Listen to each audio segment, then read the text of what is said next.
Oke, sebelumnya Assalamualaikum warahmatullahi wabarakatuh. Perkenalkan saya Hussein Fakih Akbar dari Teknik Sipil tahun 2020. Saya akan mempresentasikan mengenai studi kasus VE dari rekayasa nilai kelas D. Kasus keempat yaitu rumah sakit dan kompleks perumahan karyawan. Selamat menyaksikan.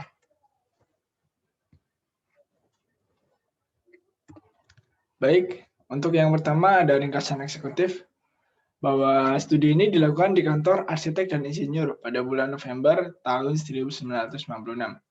Nah, tujuan dari penelitian ini merupakan untuk meninjau dokumen desain dan untuk mengoptimalkan dampak biaya dari keputusan desain.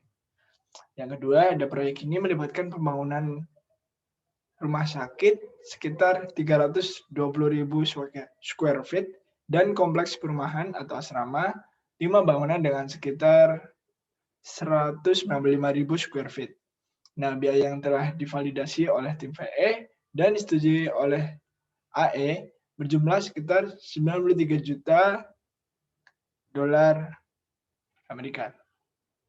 Lanjut, dari 127 ide pada tahap review awalnya, dihasilkan penghematan awal lebih dari 16 juta dolar dan tambahan potensi penghematan lanjut dalam operasi pemeliharaan dan peningkatan pendapatan sekitar 265.000 dolar per tahunnya. Juga dengan potensi penghematan sejumlah 5 juta dolar, termasuk biaya konstruksi serta peralatan mendukung dan tim medis. Lalu ada ringkasan utama. Di ringkasan utama ini, yang pertama ada dalam bidang arsitektur. Totalnya sekitar 3.500.000 dolar sebagai berikut. Yang pertama ada peninjauan desain partisi interior untuk perumahan dan rumah sakit. Nah, yang kedua untuk perumahan atau asrama, solusi ada rekomendasi yaitu dengan menghapus unit balkon, kanopi yang kurang efektif, menghilangkan bawah tanah, dan menggunakan panel dinding eksterior yang lebih murah.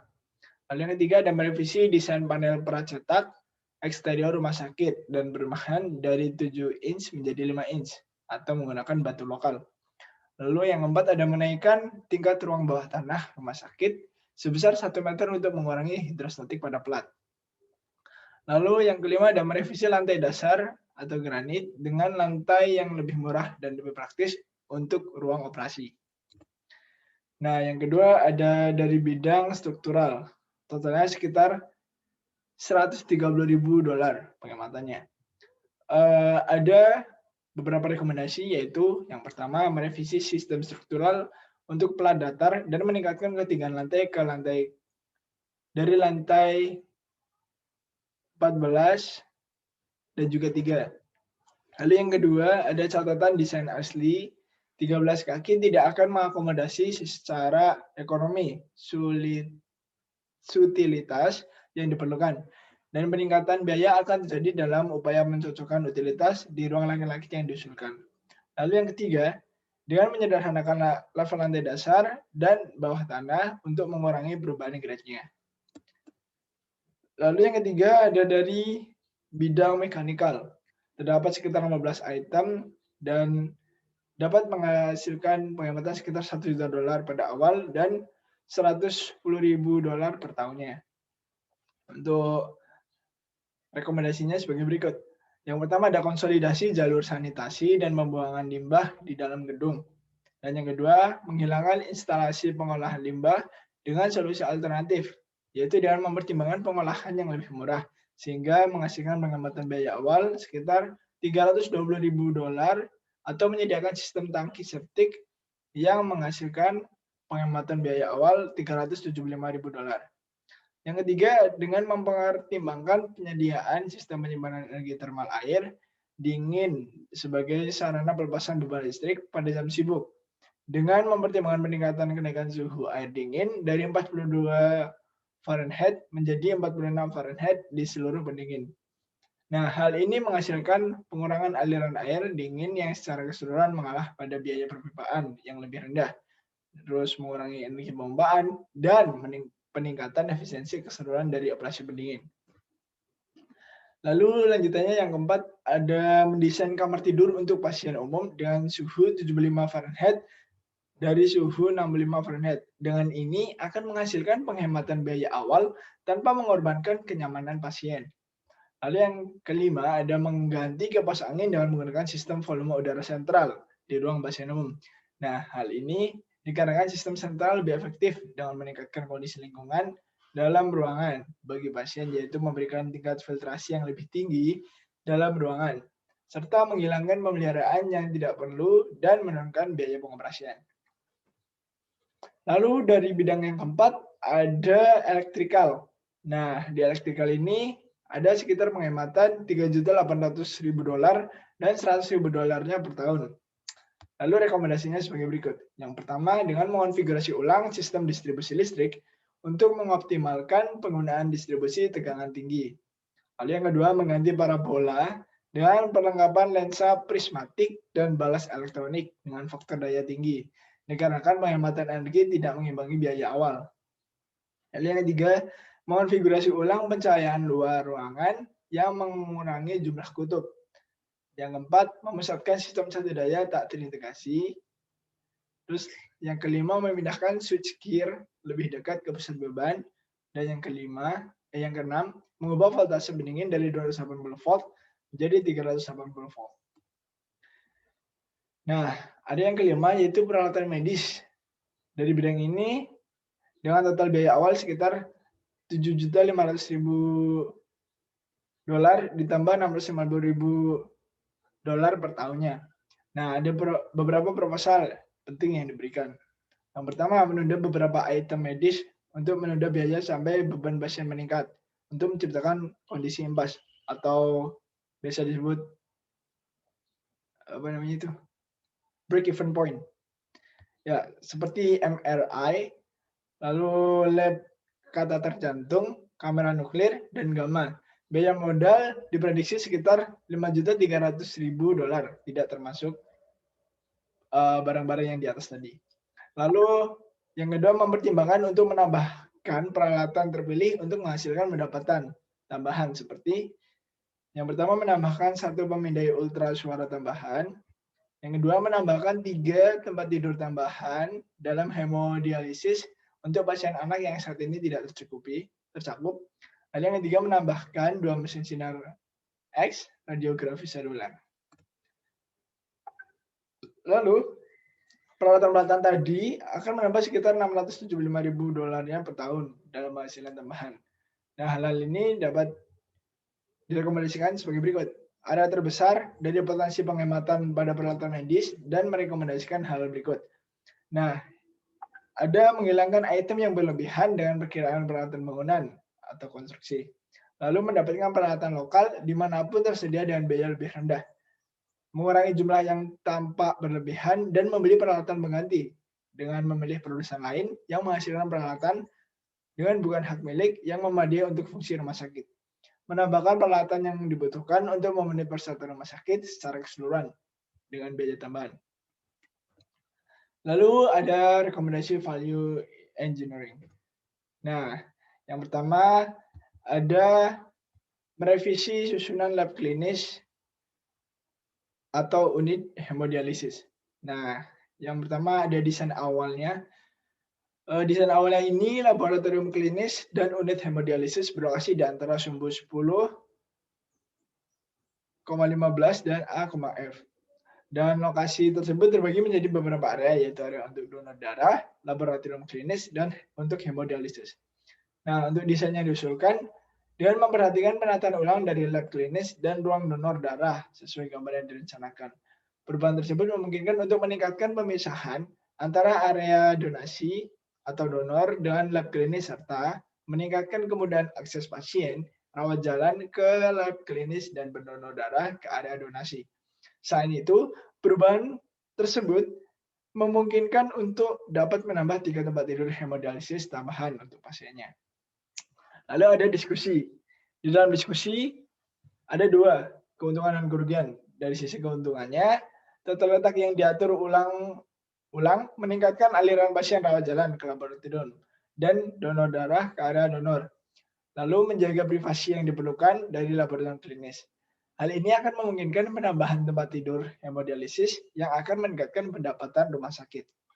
Nah, dari sisi kerugiannya, desain ini tidak mengakomodasi pasien anak. Lalu tempat tidur tambahan akan ditunjuk untuk tujuan ini.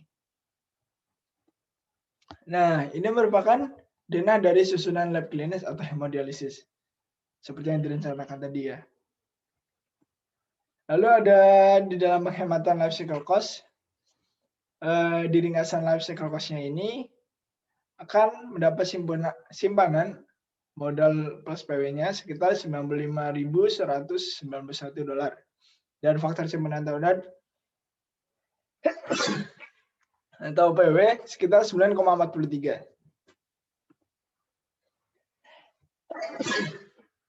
Maaf. Lanjut dari detail pembiayaannya.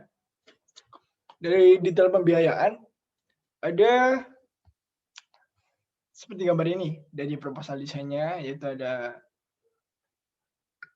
1, 2, 3, 4, 5, 6, 7, 8 dan totalnya sekitar yang tadi saya sebutkan $95.191. Lalu ada yang kedua, merevisi panel pracetak eksterior untuk rumah sakit dan perumahan. Nah, dari desain awalnya, desain saat ini menggunakan panel dinding eksterior beton pracetak dengan ukuran 7 inch untuk rumah sakit maupun perumahannya. Nah, desain yang diusulkan adalah dengan menggunakan panel dinding pracetak 5 inch hanya untuk rumah sakit. Sedangkan untuk unit perubahan digunakan CMU dan plaster dan cat terstruktur. Lalu dalam diskusinya, tim membahas panel dengan pabrikan lokal yang mengindikasikan bahwa panel 5 inch akan mencukupi. Perubahan ini akan menghasilkan bobot yang besar dan penghematan biaya tentunya. Dari rekomendasi ini untuk menggunakan CMU, plaster, dan cat untuk perumahan didasarkan pada pembatasan anggaran yang tersedia. Biaya perawatan harus sedikit lebih tinggi untuk eksterior perumahan yang membutuhkan pengecatan dan untuk panel dinding bercetak yang lebih tipis. Biaya ini tidak boleh melebihi nilai $3.000 per tahun. Lalu untuk desainnya dari revisi panel bercetak eksterior sebagai berikut. Nah, dari sisi penghematan life cycle cost-nya, terdapat sekitar $1.861.986 dari rekomendasi ini dengan faktor simpanan tahunannya 9,43. Nah, berikut detail pembiayaannya. Lanjut yang ketiga dengan mengonfigurasi ulang sistem distribusi listrik. Nah, desain awalnya bangunan gardu sekitar 9.500 square feet untuk 6 trafo rumah untuk perumahan dan rumah sakit. Nah, setelah merevisi beban ke semua fasilitas, kapasitas trafo yang dibutuhkan adalah 9.000 kVA. Nah, dari gardu diperlukan untuk menjalankan sekitar 59.000 LF dari 3 kali 300 ditambah 150 mm persegi kabel bertegangan rendah, lengkap dengan lubang utama dan semua item pendukung untuk memberi makan muatan listrik di semua bangunan dan pendingin juga. Nah, untuk desain yang diusulkan, penggunaan distribusi tegangan tinggi menggunakan jaringan 13,8 kV ke berbagai fasilitas dan menggunakan trafo tipe oli dipasang di luar dekat konsentrasi beban. Trafo yang dipasang ini pada alas dari jenis feed loop yang direkomendasikan. Lalu untuk diskusinya, dari keuntungannya itu ada perubahan desain tersebut adalah akan menghasilkan penghematan biaya awal dan LCC-nya.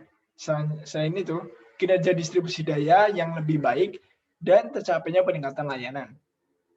Untuk kerugiannya sendiri, itu pemilik harus memelihara trafo. Bahwasanya umur trafo yang diharapkan tidak kurang dari 25 tahun. Dan juga kabel bertegangan tinggi waktu dipasang dengan benar memerlukan waktu perawatan yang lebih sebentar dari kabel bertegangan rendah. Nah, untuk penghematan life cycle cost-nya ada sekitar $1.836.302. Nah, ini detail pembiayanya. Lanjut untuk usulan menambahkan 3 tempat tidur tambahan untuk unit hemodialisis. Nah, di desain awal, desain saat ini adalah untuk 4 tempat tidur di dalam unit hemodialisis. Desain yang diusulkan dengan merevisi desain untuk menambahkan 3 tempat tidur untuk memenuhi kebutuhan bagi pasien anak-anak dan unit sebelum melahirkan, memindahkan unit ke ruang yang lebih besar. Lalu diskusinya, keuntungannya adalah bahwa unit hemodialisis sangat dibutuhkan dengan daftar tunggu yang panjang, sehingga pendapatan yang diproyeksikan akan dengan mudah mengimbangi biaya awal dan membantu membiayai pengeluaran lain. Dengan melihat proyeksi pendapatan dan biaya terlampir, titik impas atau break-even point itu akan kurang dari 1 tahun. Nah, saat ini pasien anak-anak belum dapat dilayani dengan baik. Lalu dari sisi pengamatan life cycle cost-nya, terdapat simpanan sekitar $1.617.600 dan faktor simpanan 9,43. Berikut detail pembiayaannya. Oke, dari kesimpulannya sendiri, yang pertama, tim value engineering mengajukan 56 proposal untuk perubahan. Mereka mewakili sekitar $16 juta dalam potensi penghematan biaya awal lebih dari $265.000 per tahun. Ditambah lebih dari $500.000 per tahun sebagai penghasilan tambahannya. Lalu yang kedua, sebagai tambahan, 22 saran desain disediakan untuk memperjelas desain, meningkatkan desain, atau meningkatkan biaya. Untuk owner, beberapa rekomendasi untuk pengurangan biaya ditanggungan sebesar $19 juta yang diberikan. Lalu yang ketiga, untuk memastikan kelanjutan biaya antara rekomendasi yang disusun oleh tim VE, kami telah menggunakan estimasi biaya proyek yang dikembangkan oleh tim value engineering yang bekerja sama dengan desainer sebagai dasar biaya. Nah, jika ini tidak memungkinkan, tim value engineering menggunakan data yang disediakan oleh penaksir project manager. Sekian apa yang dapat saya sampaikan. Mohon maaf apabila terdapat banyak sekali kesalahan yang saya lakukan. Sekian, wassalamualaikum warahmatullahi wabarakatuh.